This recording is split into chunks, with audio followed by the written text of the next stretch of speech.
Hello, how are you? Day after tomorrow, it is your UGC NET English exam. You're so much prepared, and just to make it a nice journey, here we are with super revisions going on our Vallath YouTube channel, right? So, my first video was based on literary theory and criticism. Today is again another mega project, which is British Literature Super Revision.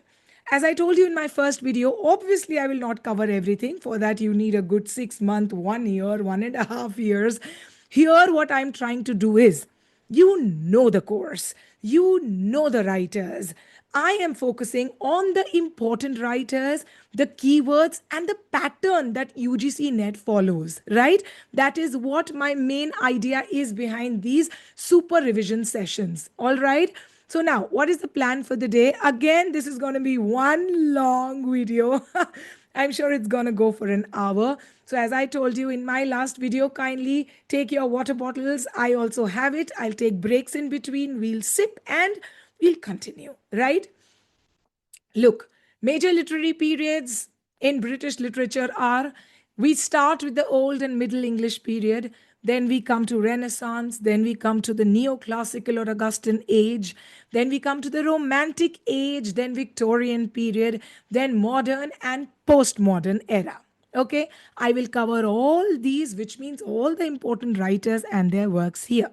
Let me start with the ones which is in bold. It is Old and Middle English period. Started from 450 to 1500. Okay? Look, the Old and Middle English period for UGC NET English exam traces the evolution of English language. How? From its Germanic roots to its medieval literary peak. What are the key focal points for exam? You will hear Old English heroic epics. You will get questions from Chaucer's innovative Middle English narrative verse. And also, you can be asked about William Langland's social allegory. So, what will I start with? I'll start with Old English period's text called Beowulf. This epic poem, Beowulf, is anonymous. We don't know who is the composer of this epic poem. Okay? Let's listen now. An anonymous Old English poem which comprises of 3,182 lines in alliterative verse. Beowulf has which verse? Alliterative verse. Also, it features literary devices like kennings and caesura. What is kennings? Tell me. Kennings is a metaphorical compound word. Don't worry, a PYQ will be based on kenning very soon. And caesura is a pause. A pause in a line of poetry. Whenever a line ends in poetry, that's a caesura. Sorry, whenever a line does not end, I mean, there's a pause. There is a pause, okay, not an end. That pause in the line of poetry is called caesura, okay? Now, talk about the plot and characters of Beowulf. The setting is Scandinavia. The hero of this epic poem is Beowulf himself, Beowulf the Great. He comes to the aid of Hrothgar. Hrothgar is the king of the Danes. Now, what does Beowulf do for Hrothgar?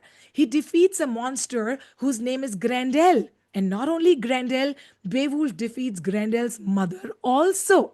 50 years later, Beowulf dies. How? Defending his people against a dragon with the help of his loyal companion named Wiglaf. So will you remember these characters? Obviously, the names of the characters is not important, but because it's a flow chart, I thought let me start with Old English period and move on. Okay. Now, what will be the UGC net focus areas here? See, this is important what I'll tell you now. Beowulf right now or currently or in today's times is preserved entirely in Novel Codex or Cotton MS Vitellius. AXV. This question has come in UGC net. Okay. And which dialect is Beowulf written in? It's written in West Saxon dialect.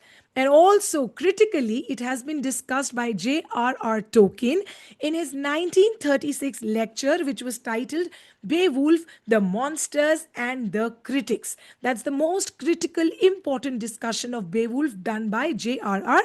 Tolkien. Okay. Now I come to the Middle English period, which started from 1066 and lasted till 1500. When you talk of Middle English period, you directly come to Geoffrey Chaucer. Yes, Geoffrey Chaucer. Now, first, you should know about the Norman conquest, which occurred in 1066. Because of Norman conquest, French and Latin influences came into the English vernacular. Now, Chaucer wrote during this period, okay? And it was he who established the East Midland dialect as the basis for standard English, which means before him there were Latin influences. But when Chaucer comes, he starts developing East Midland dialect as a basis of standard English. Okay, now talk about his mega project called as the Canterbury Tales. It's a collection of 24 stories structured as a frame narrative. What is the background of the Canterbury Tales? You know it. There is this diverse group of pilgrims who are going on a pilgrimage. Basically, these pilgrims embark a journey from the Tabard Inn in Southwark to the shrine of Thomas Becket at Canterbury Cathedral. Okay? And these stories that they tell form the Canterbury Tales, right? Now, you should know what I'm telling you about Canterbury Tales for exam. The prologue of the Canterbury Tales includes or it introduces 29 pilgrims from all the social classes or social estates, which means these pilgrims belong to the clergy class as well as to the nobility class as well as the commoners as well as the religious class, right? That is the clergy, of course. Now, Chaucer popularized the heroic couplet and rhyme royal. What did Chaucer popularize with his writing? Heroic couplet and rhyme royal. Rhyme royal is a 7-line iambic pentameter stanza. A 7-line iambic pentameter stanza is rhyme royal. Now, what are the notable stories in Canterbury Tales? Important ones. They are Knight's Tale, the Wife of Bath's Tale. The Wife of Bath actually presents a very strong feminist voice. And another important tale from the Canterbury Tales is that of the Pardoner's Tale. Okay? Now, come to William Langland. After Chaucer, I will talk about William Langland and his allegorical narrative poem called as Piers Plowman. What is Piers Plowman? Please listen. Piers Plowman is a visionary allegorical narrative poem which is written in unrhymed alliterative verse. Piers Plowman belongs to the 14th century alliterative revival. With William Langland comes alliterative revival in Middle English. What is the theme and narrative of Piers Plowman? Basically, this poem explores the spiritual and social corruption of 14th century England. And how does Piers Plowman do it? Through dream visions. Because the central figure, whose name is Piers, becomes a kind of messiah or a messianic representation of the common laborer. Okay? He, that is Piers, strives for the divine truth, justice, and salvation. Now, what is important for UGC Net when I speak about all this? Listen to what I say.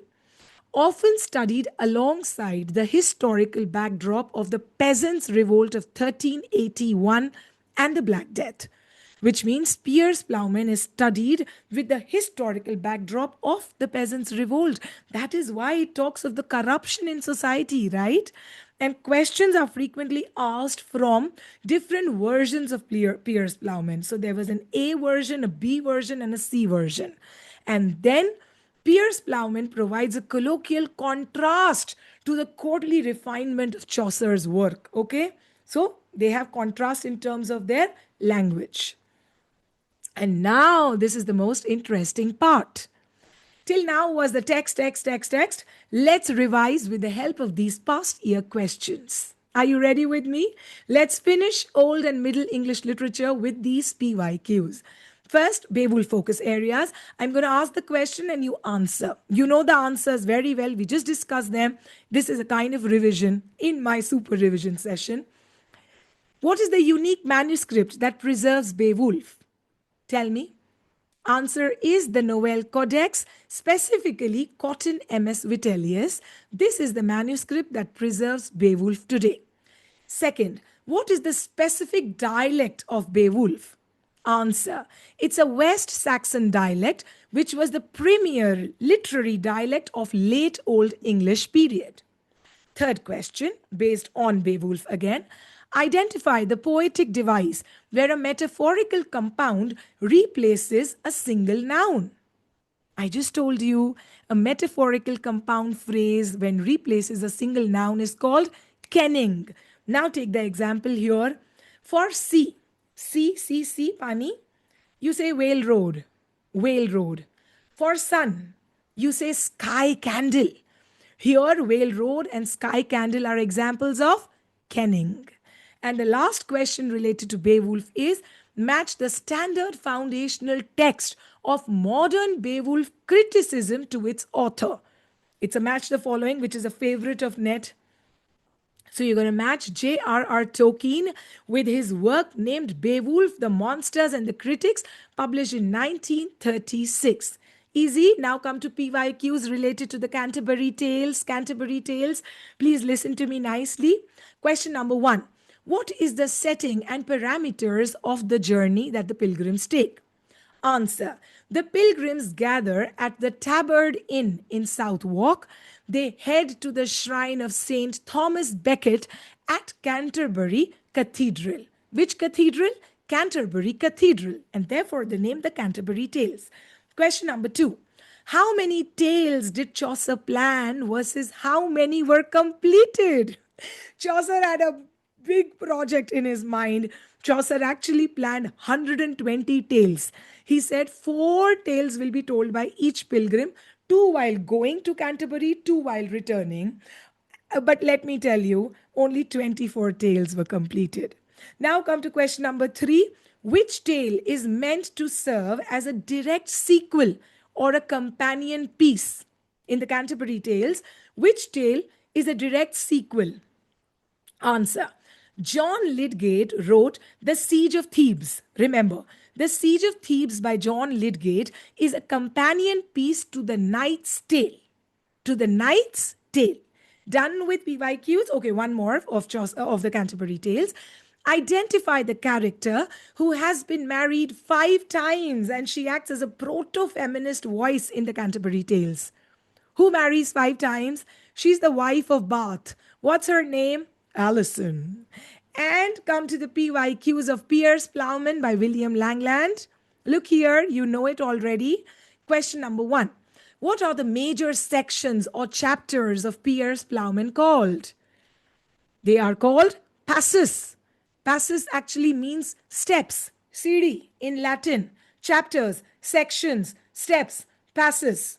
Okay? Question number 2. The chronology of the 3 distinct manuscript traditions.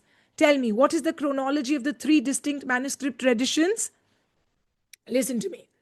The A text of Piers Plowman is the shortest and the easiest, followed by the B text, which is the most complex, and it contains the very important Belling the Cat fable. Then came the C text, which was the most revised and theological. Okay? Next question. In Langland's Piers the Plowman, Piers appears finally as, remember I told you he becomes a Messiah? So the answer here is Jesus Christ or love.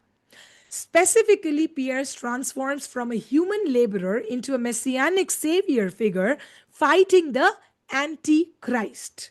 Easy? So nice. With this, I'm done with Old and Middle English period. Now, let's start with the Renaissance. Renaissance started in English literature from 1500 and lasted till 1660. What all will we cover in it? First, we will cover William Shakespeare.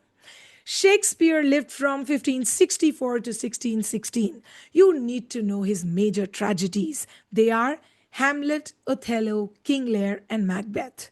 You need to know Shakespeare's major comedies or problem plays. They are Twelfth Night, As You Like It, The Tempest, and Measure for Measure.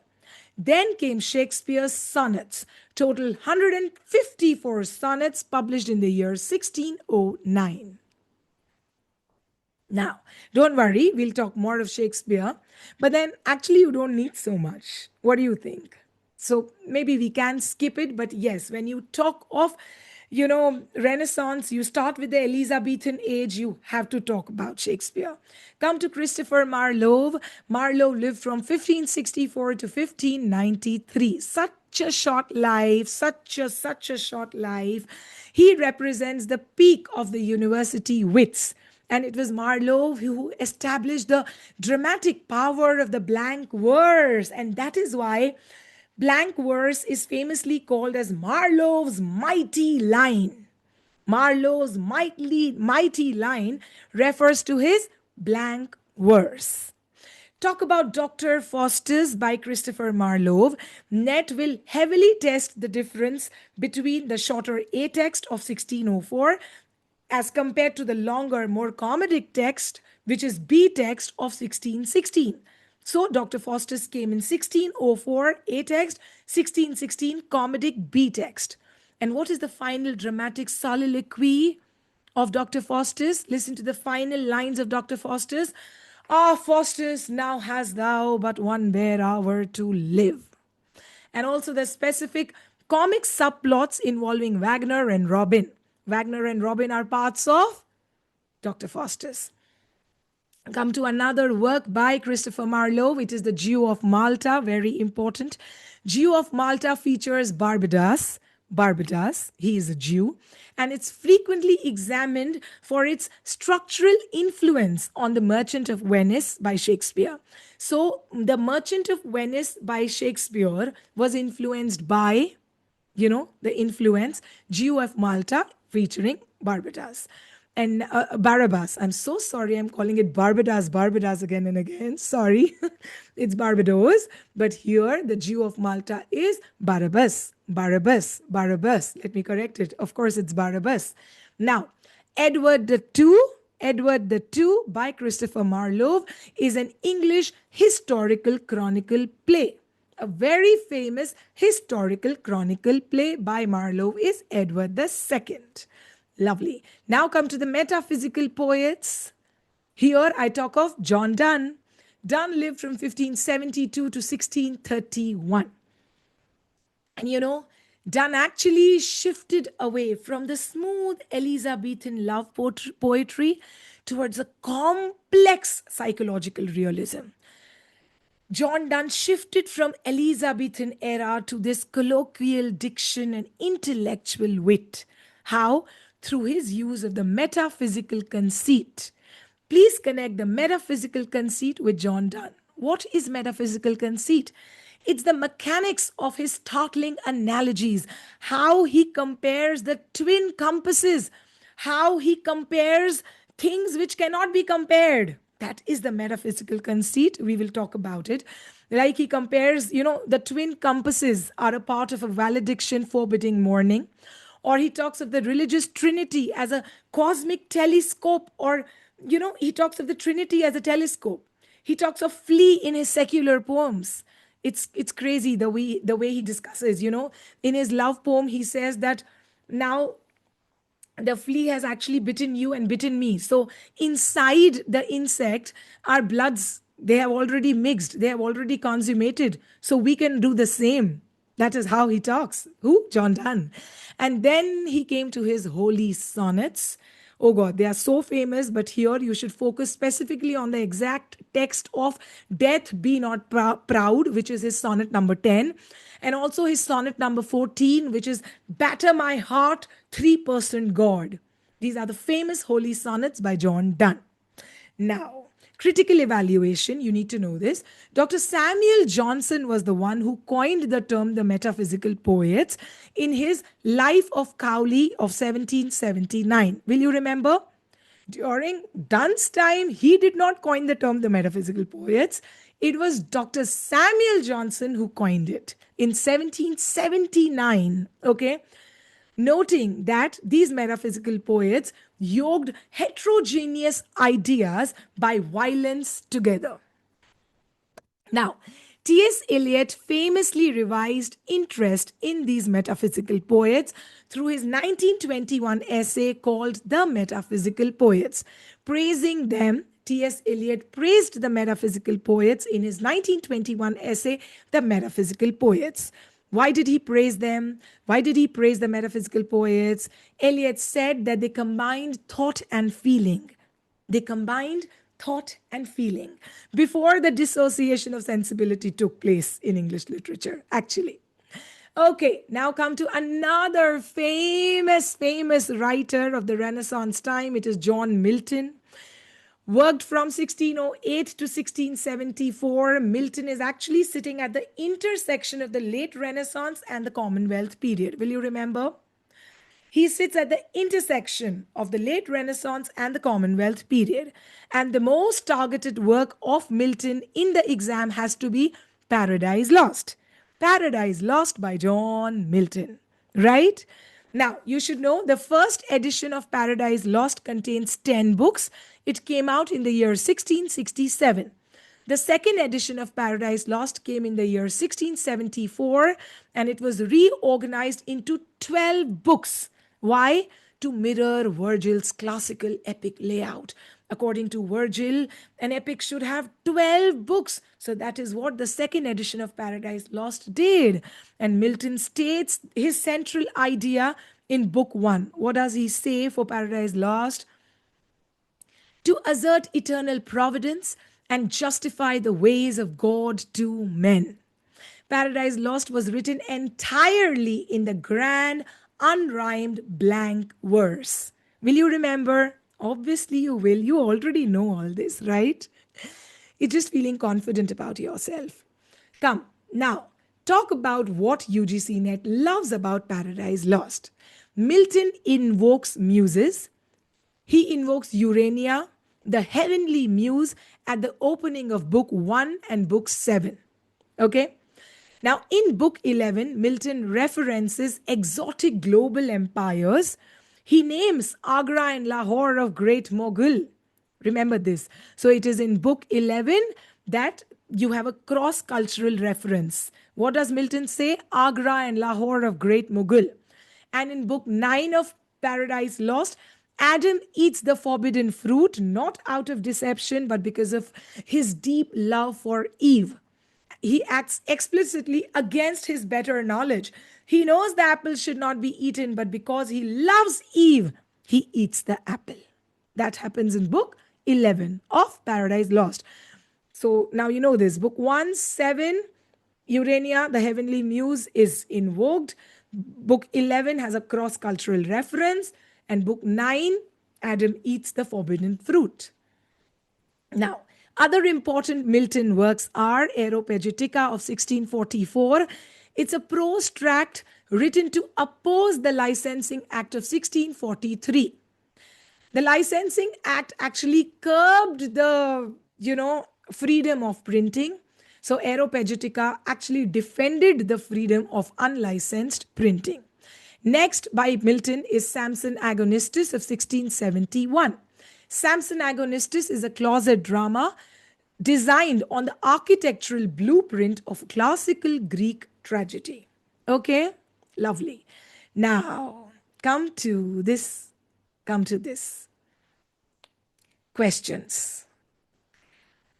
For William Shakespeare, L.C. Knights on A.C. Bradley. What did L.C. Knights do? Mocked character-based criticism with his question, how many children had Lady Macbeth?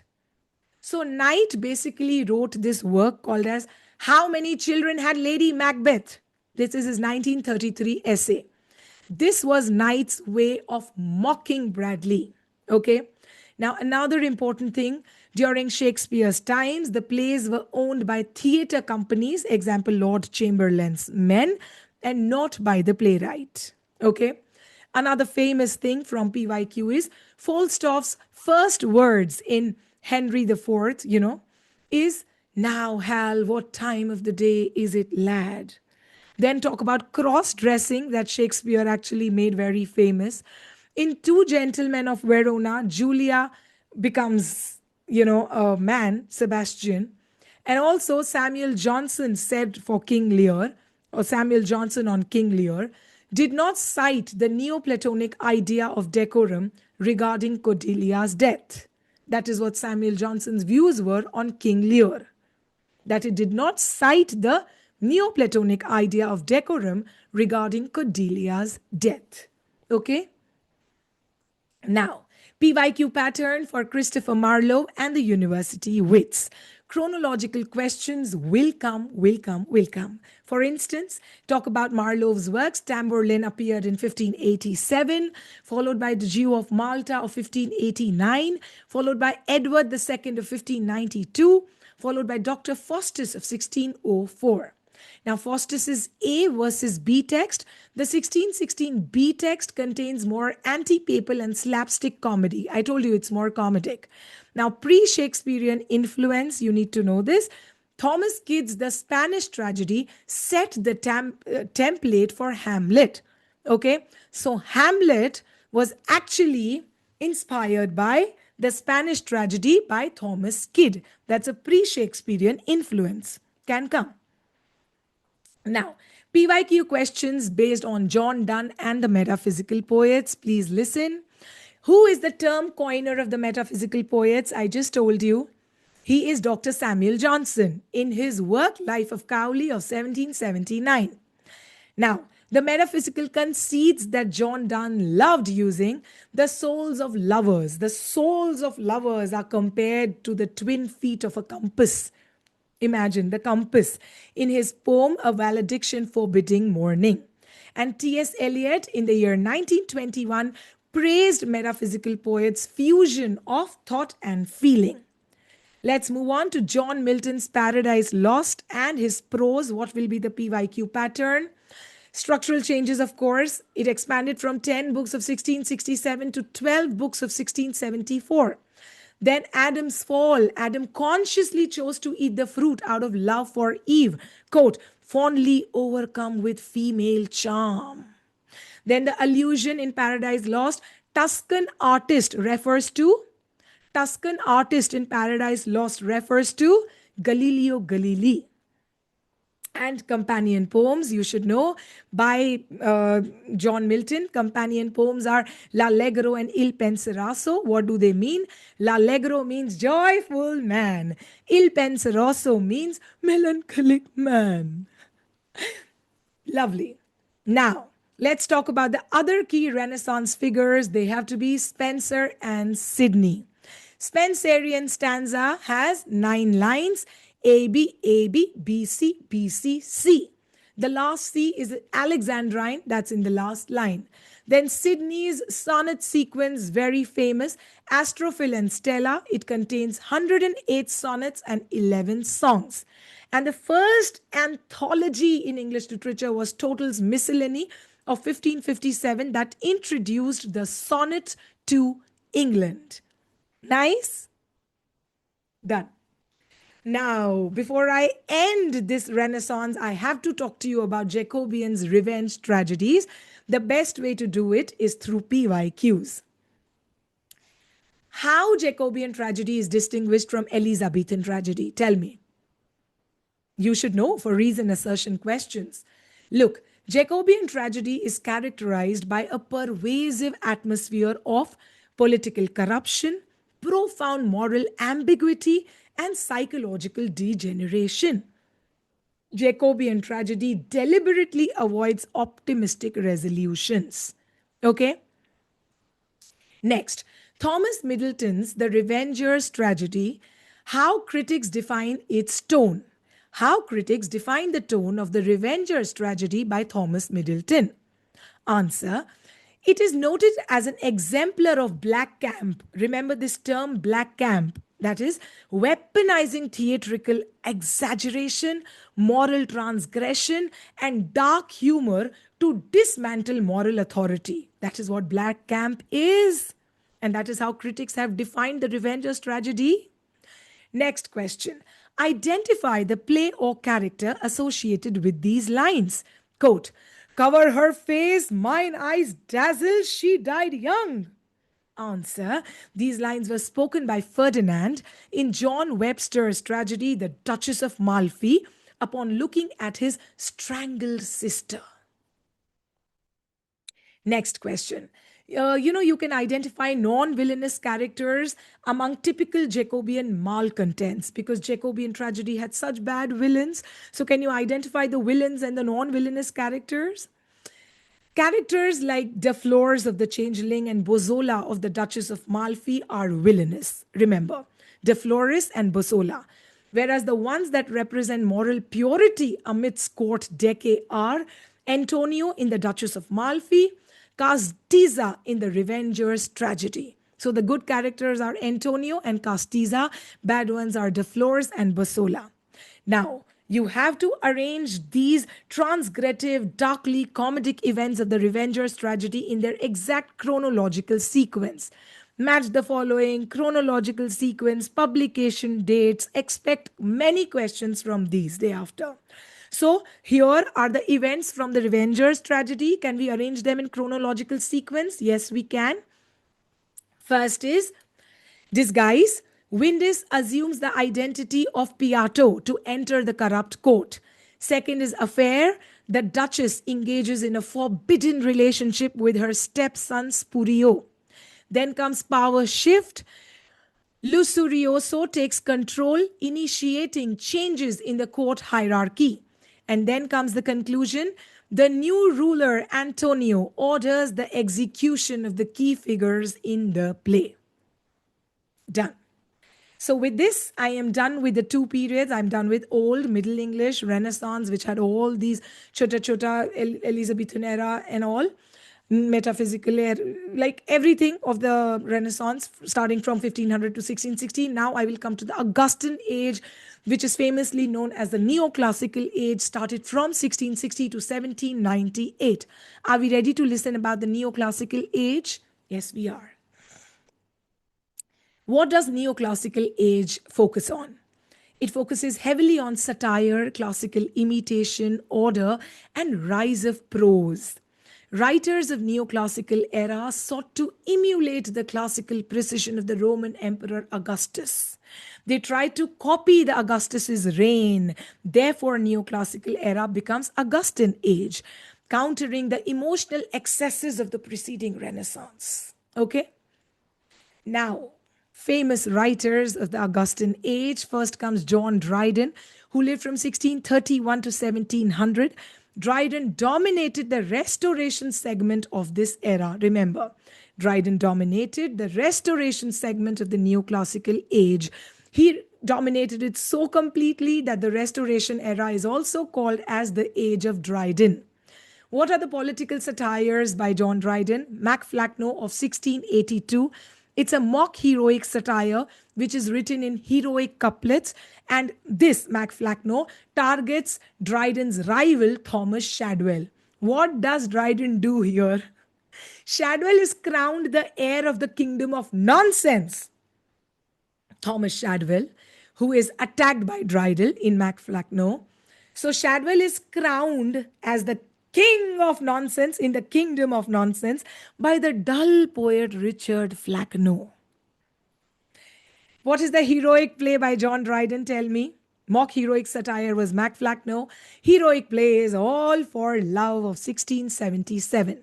It's his blank verse adaptation of Shakespeare's Antony and Cleopatra. All for Love enforces the classical three unities. What are the three unities? Time, that is unity of time, unity of place, and unity of action. So All for Love abides these three classical unities, unlike Shakespeare's sprawling original. Shakespeare's original did not abide by these unities, but of course, John Dryden did it. Now, criticism, the essay by John Dryden, which is a base for the criticism in English literature, is called an essay of dramatic poesy. Published in the year 1668, an essay of dramatic poesy features a dialogue between four characters representing four different viewpoints. So, who are the four characters in an essay of dramatic poesy by Dryden? Tell me. First is Crites, who defends the ancients. Remember, Crites defends the ancients. Eugenius, second, defends moderns. Then came Lycidius, who defends French drama. And then came Neander. Neander was Dryden himself, who defended the English drama. Will you remember? Yes, you will. Now come to the next writer, famous one after Dryden of the neoclassical era is Alexander Pope. Pope lived from 1688 to 1744. Pope is the master of the heroic couplet and the ultimate representative of the high Augustan satire. Who? Alexander Pope represents the high Augustan satire. Talk about very famous works by Pope. First is The Rape of the Lock, published in 1712, then in 1714. The Rape of the Lock by Pope is a mock heroic epic. It was based on a real world incident, where a real lord, his name was Lord Petre, cut a lock of hair from Arabella Fermor's hair. Arabella Fermor in this poem becomes Belinda. And when you listen to Rape of the Lock, you should know the supernatural spirits who appear in this poem. So, sylphs, they protect virgins or coquettes, and they are led by Ariel. Remember this. Ariel sylph protects virgins. Then, gnomes are the earthly spirits of prudery, led by Umbriel, who visit the cave of Splin in the poem. So, who visits the cave of Splin? Umbriel. Okay? And they are gnomes, earthly spirits. Then the next ones are nymphs, again supernatural spirits. They represent water. Then came salamanders, who represent fire. Will you remember sylphs, gnomes, nymphs, and salamanders in the Rape of the Lock? The central character whose lock of hair is cut is Belinda. Okay. Now talk of the Dunciad. The Dunciad is a fierce mock heroic attack on the literary hacks and dullness. Okay, the Dunciad. Dunciad's original hero was called Lewis Theobald, who criticized Pope's edition of Shakespeare. But Pope later replaced Lewis Theobald with Colley Cibber in the 14-year revision. Can you imagine a work that was revised for 14 years? That is why the span for the Dunciad is written from 1728 to 1743. So initially, the hero, who criticized Pope, who criticized Pope's edition of Shakespeare. So initially, the hero of the Dunciad was Lewis Theobald, but later he was replaced by Colley Cibber. Next is an essay on criticism published in the year 1711, again a work of literary criticism and theory by Pope. An essay on criticism contains famous aphorisms tested constantly in the exam. For example, what are the famous lines from an essay on criticism? A little learning is a dangerous thing. And another famous line is, to err is human, to forgive divine. Right? Jonathan Swift lived from 1667 to 1745. He is English literature's foremost and a very famous prose satirist. Who is the loveliest prose satirist of English literature? He is Jonathan Swift. He was a prominent member of the Scriblerus Club, alongside Alexander Pope and John Arbuthnot. His most famous work is Gulliver's Travels of 1726. Okay, Jonathan Swift's Gulliver's Travels is a 4-part satire on human nature, and it's a travel narrative. I will tell you about the destinations that Gulliver visits in all these 4 parts. Part 1, Gulliver visits Lilliput. It's political petiteness. Basically, everybody is small here. High heels versus low heels fractions. The second destination that Gulliver visits is Brobdingnag. Here, giants are there. They view Europe's politics as tiny and insect-like malice. The third destination that Gulliver visits in Gulliver's Travels is Laputa and Balnibarbi. Okay, here you talk about theoretical science, mad science, Grand Academy of Lagado. It is heard about in Laputa and Balnibarbi.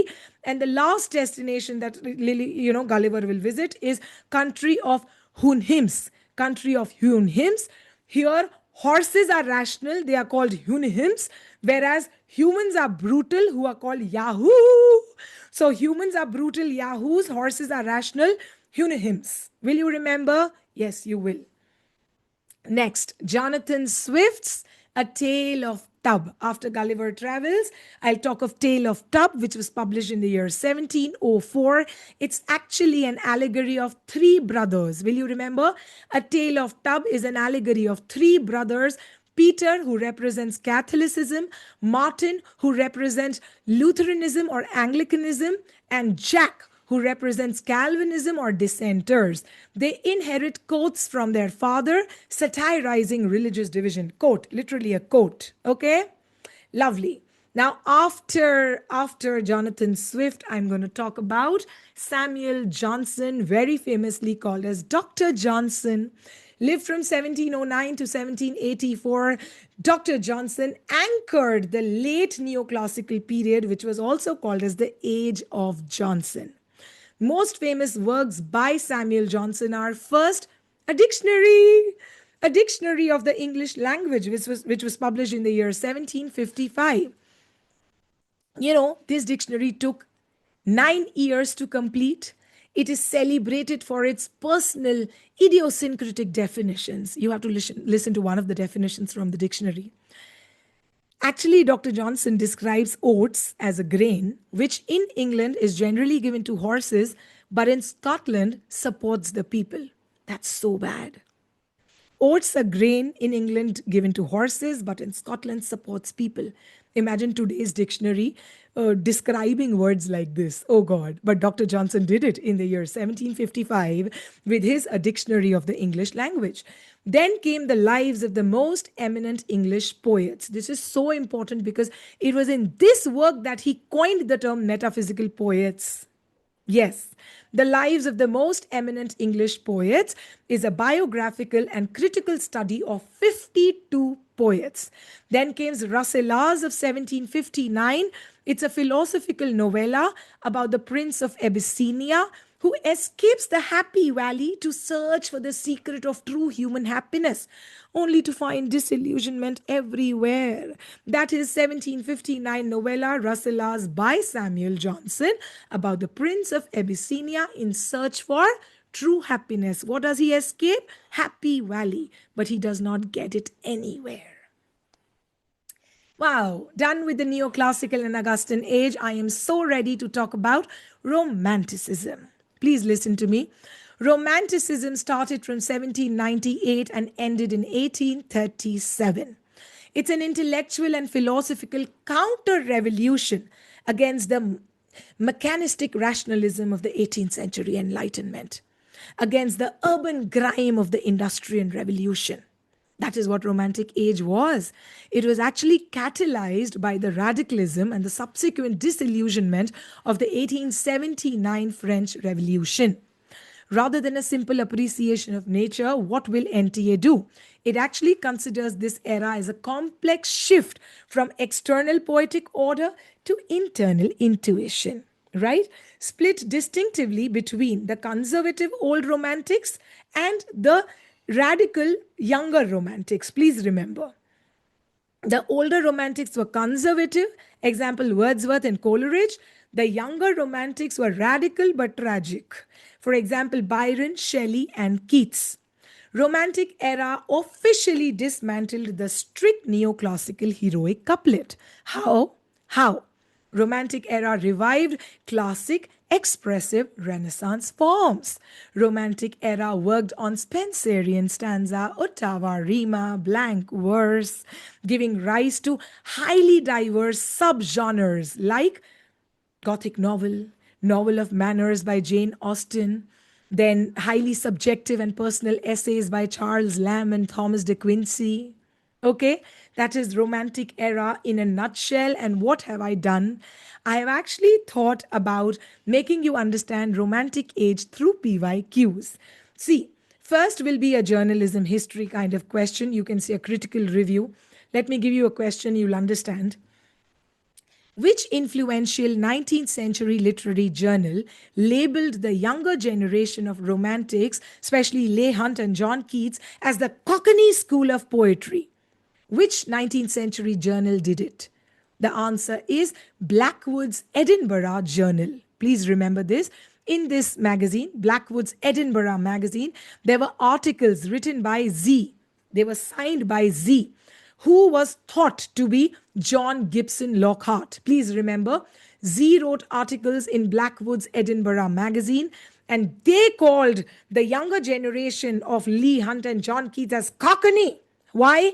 To mock their low born London middle class roots and lack of elite university education. And just opposite to these, the same conservative reviewers labeled Wordsworth, Coleridge, and Southey as the Lake School.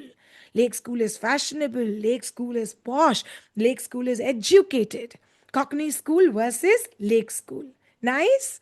Now, second question that is a favorite, okay, of the Romantic era in the exam. It talks about the prelude evolution. Listen to the question, you'll understand.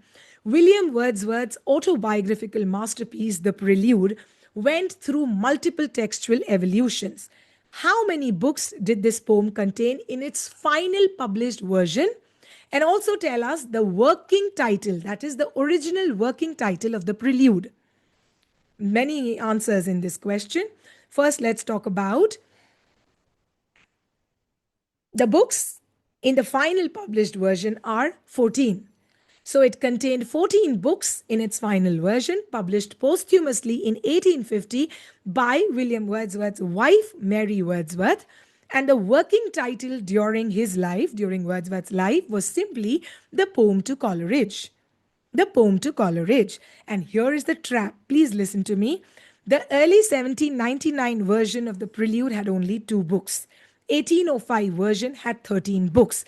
But the exam frequently tests the 1850 text, which had 14 books. Will you remember? 2 books, 13 books, and the posthumous 14 books. Next is pseudonym and chronology. Let me combine it with romanticism. Question is, under what pseudonym did Charles Lamb write his celebrated, nostalgic, personal essays? And in which magazine were they first serialized? Tell me the pseudonym Charles Lamb used. Answer, Ilya. Ilya. Written under the pseudonym Ilya, these essays were published in the London magazine starting in 1820, and they were collected as Essays of Ilya of 1823. Lamb took this name Ilya from a real Italian clerk he worked with Ilya at the South Sea House. Okay? Now talk about Mary Shelley's subtitle and composition, another Romantic Age question. Question is, what is the subtitle of Mary Shelley's landmark 1818 Gothic or sci-fi novel Frankenstein? And what real-world events triggered the writing of Frankenstein? Frankenstein was actually inspired by some real-world event. Answer to this is, the subtitle of Frankenstein is The Modern Prometheus. The Modern Prometheus. Now listen to the story behind this. It was conceived during the Year Without a Summer of 1816 at Villa Diodati near Lake Geneva during a ghost story writing contest proposed by Lord Byron to Mary Shelley, Percy B. Shelley, and John Polidori. John Polidori, who wrote The Vampire during the same trip. Please remember. Okay? Wow. Next question is Thomas de Quincey's opiate prose related to this. Listen to the question. Thomas de Quincey is frequently tested for his psychological fragmented prose. What is the title of his famous essay where he provides a psychological defense of Shakespeare's dramatic pacing? Tell me the name of this famous essay where Quincey provides a psychological defense of Shakespeare's dramatic pacing. The answer is On the Knocking at the Gate in Macbeth. On the Knocking at the Gate in Macbeth, published in the year 1823. So what does Quincey say? He argues that the sudden knocking at, after the murder of King Duncan gets murdered and there's a knocking at the gate. This shocks the audience back into the real world, emphasizing the absolute monstrosity of this crime. And now come to the question related to the Biographia Literaria.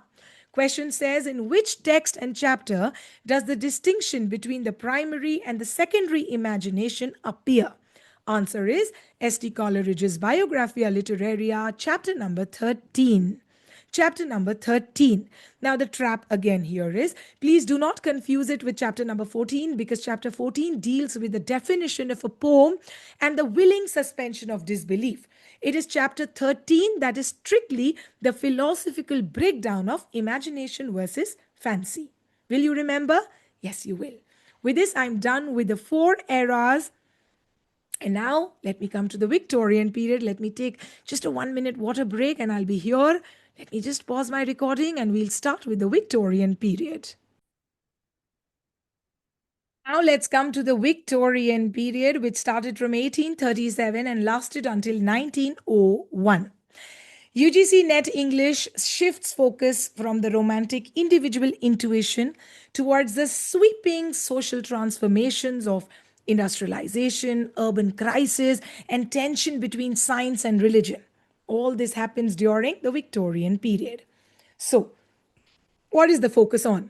Condition of England novels, Buildings Roman, psychological realism, and the five prominent authors of Victorian period that we will discuss today are Charles Dickens to start with. Dickens lived from 1812 to 1870. He is evaluated for his contributions to Condition of England novel and the Buildings Roman format. Character to text match questions. Okay, so match characters with the novels that they come in. Testing the presence of, for example, Uriah Heep is a character in David Copperfield. Thomas Gradgrind comes in Hard Times. Then Daniel Quilp comes in the Old Curiosity Shop. Okay, right? Iconic opening lines also forms questions. For example, the opening lines of David Copperfield are, I love these lines, that's why I thought I'll bring them here. Whether I shall turn out to be the hero of my own life or whether that station will be held by anyone else, these pages must show. I hope we all are heroes of our life, right? Hero as in heroine, as in we love our life, we're happy with our life, and good luck comes to us, and we forget the malicious content soon, and we chase for the good dreams, we chase for the happy vibes, we think good things, we do good karmas. Okay, let's move on. Bronte sisters, very famous. Charlotte Bronte, Emily Bronte, Anne Bronte, but they did not write with these names. They chose male pseudonyms to protect their authorial reputations because that time male writing was dominant. Females hardly wrote. So Charlotte published under Currer Bell. Remember the names, the male names that they took? Charlotte became Currer Bell, Emily became Ellis Bell, and Anne became Acton Bell. Now, the famous work by Charlotte or Currer is Jane Eyre of 1847. It is targeted for its structural elements of the female Gothic and critique of class nobility. Then Emily Bronte, who wrote as Ellis Bell, her Wuthering Heights of 1847 is analyzed for dual-layered framed narrative. It is told through the outsiders, Lockwood and Nellie Dean. So Lockwood and Nellie Dean appear in Wuthering Heights. Then Anne Bronte, who wrote as Acton Bell, her famous work is The Tenant of Wildfell Hall. Tenant of Wildfell Hall, sorry. The Tenant of Wildfell Hall, published in 1848 by Anne or Acton. Done with Dickens, done with Bronte sisters of the Victorian era. Now come to Thomas Hardy, his Wessex geography and the late Victorian pessimism. What is it? See, Hardy's major tragic narratives were set in the semi-fictional county of Wessex. Why do we call it semi-fictional? Because it was modeled primarily on Dorset. Now, Hardy's grim philosophy of meliorism and the relentless operations of cosmic indifference of imminent fate. That is what Hardy wrote in his works. Indifference, fate, meliorism. And next, popular targets of the exam, they will include Tess of the D'Urbervilles of 1891 and Hardy's first completed major novel, Jude the Obscure of 1895. Okay, that's it. See, look here. It was so heavily condemned by contemporary reviewers for its perceived immortality and bleak anti-marriage stance that it actually prompted Hardy to permanently abandon novel writing in favor of poetry. Hardy stopped writing novels and came to poetry after this. Then comes George Eliot, who wrote under the pen under who was actually a woman. Her name was Mary Ann Evans. So she wrote under the pen name of George Eliot. George Eliot, again, is a woman like the Bronte sisters. Her name is Mary Ann Evans. Let's talk about her intellectual realism and provincial studies. Her masterwork, that is Eliot's masterwork, is Middlemarch, subtitled A Study of Provincial Life, published 1871 1872, is regarded as the peak of mid Victorian psychological realism. Will you remember? Middlemarch, or A Study of Provincial Life, is an example of psychological realism, and it's a masterwork by Eliot or Mary Ann Evans. Now, for instance, character driven subplots, such as the intellectual disillusionment of Dorothea Brooke with her elderly husband Edward Casaubon, then the medical ambitions of Tertius Lydgate, and the financial moral ruin of characters like Fred Vinci. Will you remember? And now tell me about the debut novel of George Eliot. It is Adam Bede of 1859. It features Dinah Morris, who was a Methodist preacher. Okay, and Adam Bede is noted for being read with immense pleasure by Queen Victoria. Just a little, way to bring your attention back again. Which novel was happily enjoyed by Queen Victoria? It was Adam Bede, the debut novel by George Eliot, published in 1859. Now talk about Alfred Lord Tennyson, who became the voice of the Victorian compromise. First of all, his post. Lord Tennyson became poet laureate in 1850 following the death of William Wordsworth. Lord Alfred Tennyson represents the delicate balance between the industrial progress and the profound spiritual doubt. His famous lyrical elegy is called In Memoriam AHH, published in the year 1850. It's an extensive lyrical elegy written over 17 years to mourn the death of his close friend Arthur Henry Hallam. AHH, Arthur Henry Hallam, mourned In Memoriam of 1850, written by Lord Tennyson. Now, specific lines from this poem capture the immediate post-Darwinian anxiety of the era. For example, listen to this phrase, nature red in tooth and claw, that appears in Canto 56 of In Memoriam. Okay? And now I come to the last era. Actually, I talk of modernism and then postmodernism. First, I talk of modernism, 1901 to 2000 plus. So the modernism and postmodernism starts from 1901, and now we are in the postmodern era. These eras were of profound structural fragmentation. Sab bikhar gaya, sab toot gaya. Deep psychological inferiority, political disillusionment, narrative techniques like stream of consciousness came, post-colonial anxiety was taught, political allegory was there, high literary modernism came, and the major writers of modern era were W.B. Yeats. Please listen to me. Yeats speaks of Irish nationalism, occultism, and cycles. Yeats represents the transition from late Victorian Romanticism to high modernism. Yeats' most famous prose work is A Vision of 1925, which introduces the concept of gyres. What are gyres? This is a question that has appeared. Gyres are interlocking conical spirals that map human history in 2000-year cycles. Spirals that map human history are gyres, interlocking. Now talk of the poem by Yeats. They are The Second Coming of 1919, which was written in the aftermath of World War I, and The Irish Easter Rising. It captures global chaos. The famous lines from The Second Coming by Yeats are, "Things fall apart, the center cannot hold. And what rough beast, its hour come round at last, slouches towards Bethlehem to be born." That is The Second Coming of 1919 by Yeats. Then the 1928 poem by Yeats is called Sailing to Byzantium, that explores the agony of aging and the immortality of art. Listen to the iconic line of Sailing to Byzantium, "That is no country for old men." Then came Easter 1916 by Yeats. It commemorates the Irish rebellion against the British rule, famous for the recurring refrain. Listen to the line from Easter 1916: all changed, utterly changed. Oh, sorry, all changed, changed utterly. A terrible beauty is born. That is Yeats for you. And now come to Eliot. High modernism, illusion, and impersonality. That is T.S. Eliot. His famous essay is Tradition and the Individual Talent of 1990, in which he proposed the impersonal theory of poetry, arguing that a poet's mind acts merely as a catalyst and must completely sacrifice personality to the artistic process. That is the impersonal theory of poetry proposed by T.S. Eliot in his 1919 essay Tradition and the Individual Talent.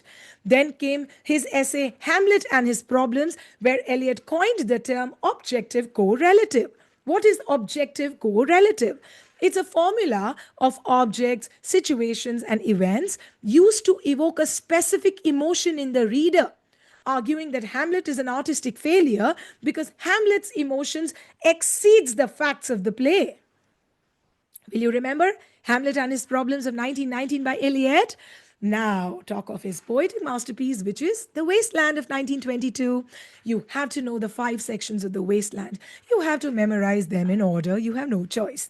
The 5 distinct sections of The Wasteland of 1922 by Eliot are: The Burial of the Dead; second, A Game of Chess; third, The Fire Sermon; fourth, Death by Water; fifth, What the Thunder Said. And you know, The Wasteland was heavily edited by and truncated by Ezra Pound. So Eliot dedicated the poem Wasteland to Ezra Pound, saying, Il miglior fabbro, which means the better craftsman. He used it for Ezra Pound. And the poem starts with, The Wasteland starts with these lines: April is the cruelest month, and ends with Sanskrit peace invocation of Shanti, Shanti, Shanti. I also pray for Shanti, Shanti, Shanti in your NET exam, unlike NEET exam. That's sad. That's very sad. Nothing to laugh about. Absolutely horrific.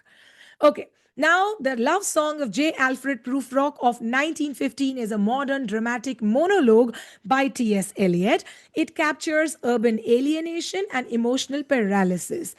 Look at the phrase from the love song: I have measured out of my life with coffee spoons. And now talk of Virginia Woolf and her stream of consciousness and feminist poetics. Alongside James Joyce, Virginia Woolf perfected what we know today as stream of consciousness technique.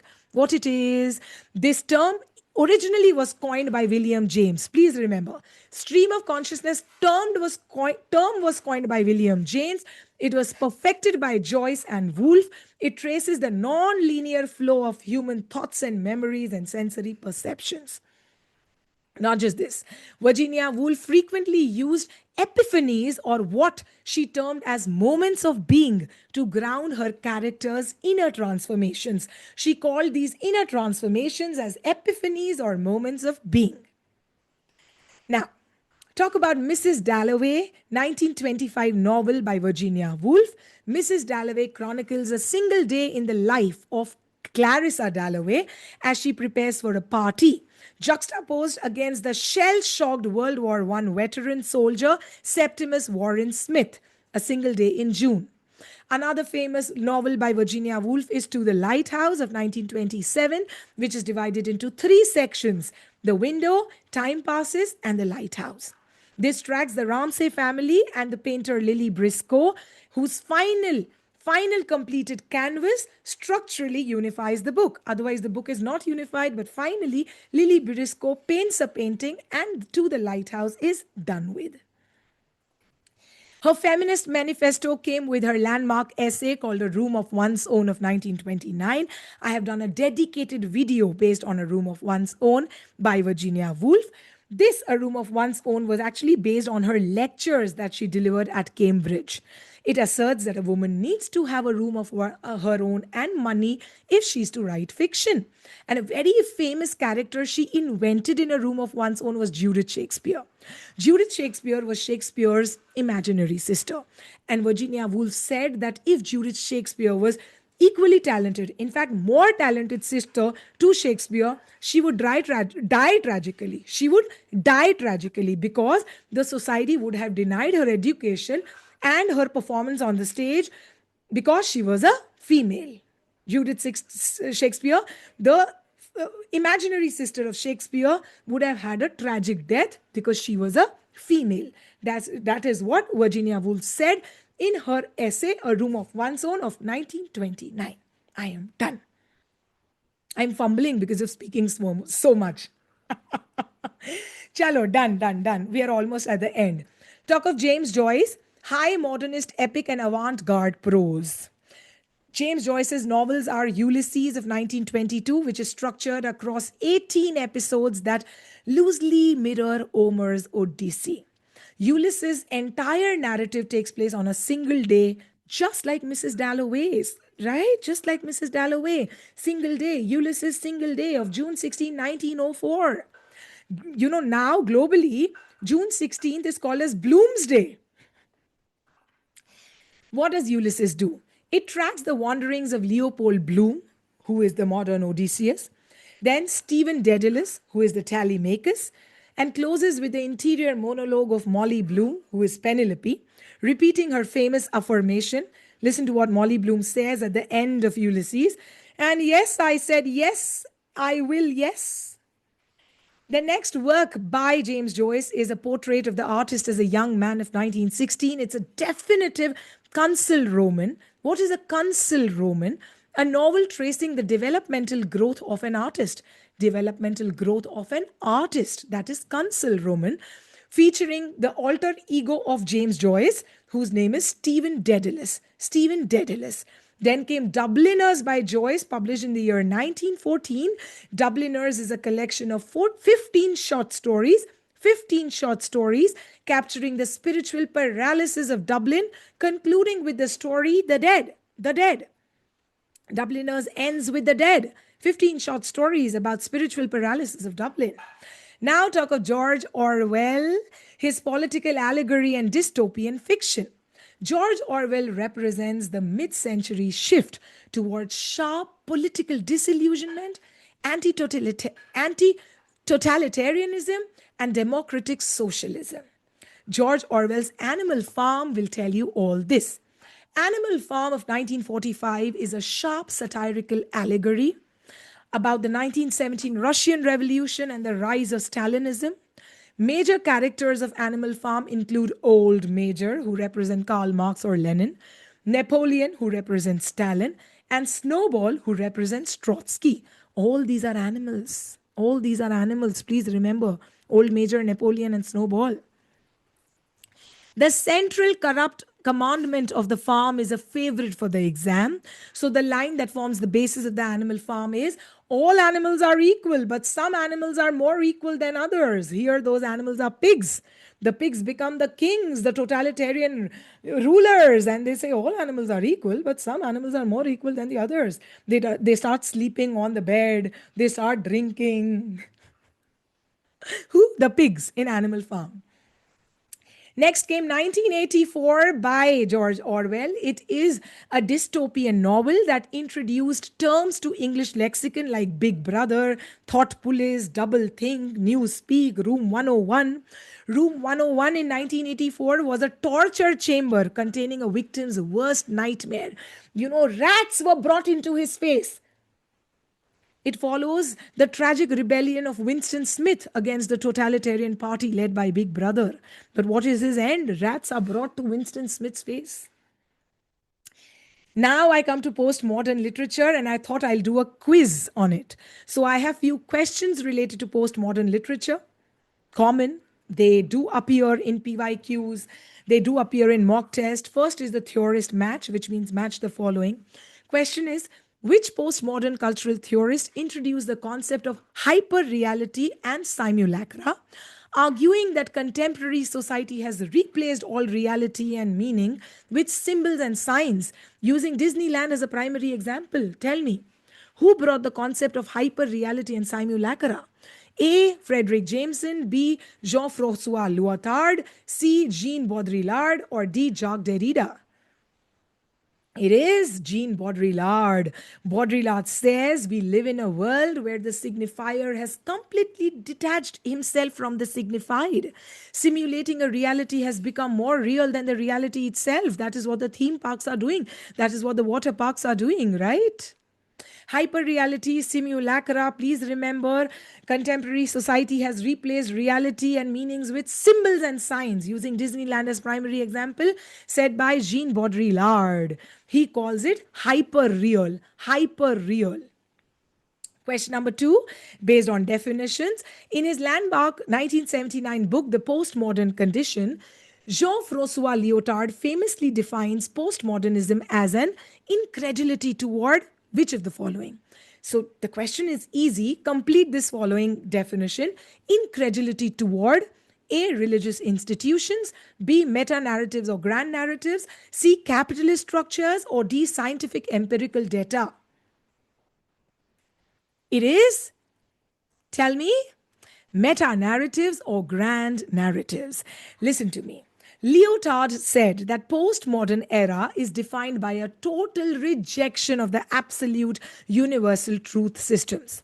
Lyotard said that postmodern era is defined by a critique of the universal systems like Marxism, Christianity, or total scientific progress in favor of localized mini narratives or petit receipts. Mini narratives or petit receipts. So, incredulity towards meta narratives, whereas favoring mini narratives or petit receipts. Who said it? Jean-Francois Lyotard in his 1979 The Postmodern Condition. Easy. Can we move on? Yes, we can. This is based on the fiction, that is, the novels. John Fowles' landmark postmodern novel named The French Lieutenant's Woman of 1969. What specific structural technique does the novel use that defines classic Victorian realism? Basically, The French Lieutenant's Woman uses which structural technique? A. It is entirely written in a single unpunctured sentence.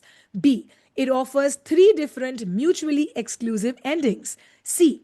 It features a narrator who dies halfway through the book. Or D. It is narrated entirely by a non-human entity. Tell me, what is the characteristic feature of The French Lieutenant's Woman of 1969 written by John Fowles? Option number B. It offers 3 exclusive endings which are different and mutual. Fowles explicitly enters the novel in chapter 13 as a character. Fowles enters the novel as a character to discuss the illusion of fiction and later gives the reader multiple endings to choose from.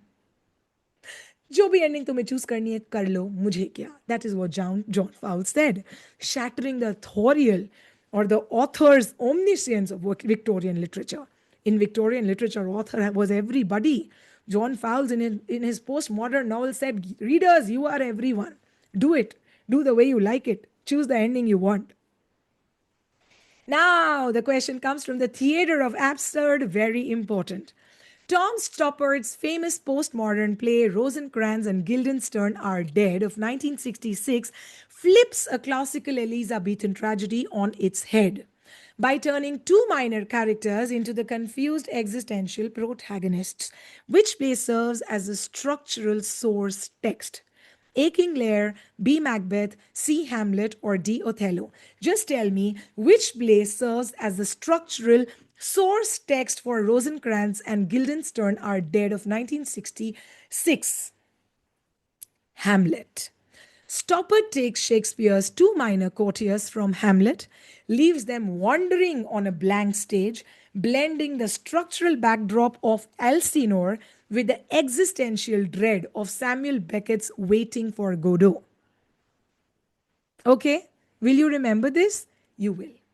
And now come to the last question, which is based on postmodern historiography. Question says, the literary critic Linda Hutcheon coined a highly tested term to describe postmodern novels that are intensely self-reflective or metafictional. yet paradoxically lay claim to historical events and people, such as Salman Rushdie's Midnight's Children. What is the term? Just tell me, what term was coined by Linda Hutcheon? A. Historiographic metafiction. B. Pastiche. C. Schizophrenic narrative. Or D. Magic realism. A. Historiographic metafiction, term coined by Linda Hutcheon. It describes literature that targets the written nature of history itself. It reminds the reader that both history and literature are fundamentally human fabrications or narratives and nothing else. With this, I'm done. Whoo. Listen now. American Indian and post colonial literature revision, I will not do. I have done so many videos on novels based on this literature. I've literally, I think, lines that made literature had this literature, and all the summaries that we did were based on these literatures. And you have heard me enough talking about these literatures. Tomorrow, I will come back with the final video before your exam, which will be based on linguistics, cultural studies, and research aptitude. For now, I am done. Kindly watch it and just be comfortable in your own skin, comfortable in your own brain. You are more than you think. You're awesome. You're beautiful. You're intelligent. And life has so much in store for you. All the best from Team Vallath to all of you. See you very soon. This is Heena from Team Vallath. Bye.